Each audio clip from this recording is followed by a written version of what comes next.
The track is getting quicker and quicker. He's up by over a tenth.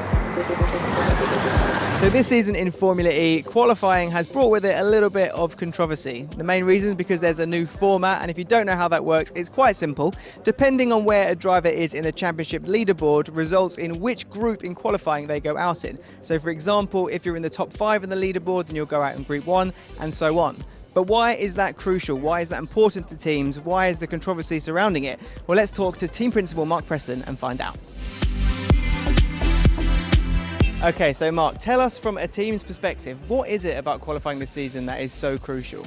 Well, it's a bit different from last year. Obviously, last year we had a lottery system where there was groups of drivers who went out in different segments. This year, if you're leading the championship, you go out first in Group 1. So when you go out in Group 1, the track's quite dirty. There might be dust on the track. It might be a little bit wet, maybe. Maybe there's some pollen, like we saw in Paris, that's on the track. So the first person that goes out basically sweeps the track in lots of ways. They pick up the dirt and kind of push it off the track.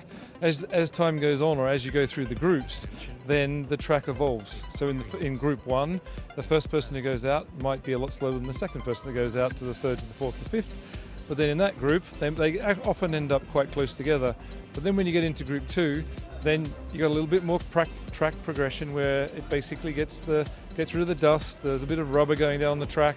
It just is a lot quicker. Some races like Santiago, we've seen maybe 8/10ths quicker in the second group, which means that the people in the first group have really got to have done a good lap to be able to get into Super Pole.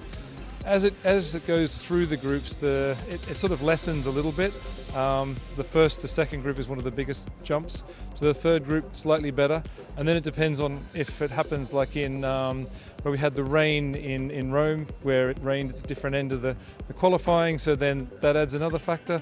So unlike, let's say, other racing series where maybe everyone goes out in the last 5 minutes and everybody ends up doing the same time, in this it's really dictated or driven by the track and how it evolves. Thank you very much for clearing that up. I think that fans at home are definitely going to enjoy it, having a bit more insight into that, because you hear the drivers talk about it a lot in press conferences, but having it explained by team principal is very crucial. So thanks very much. No worries.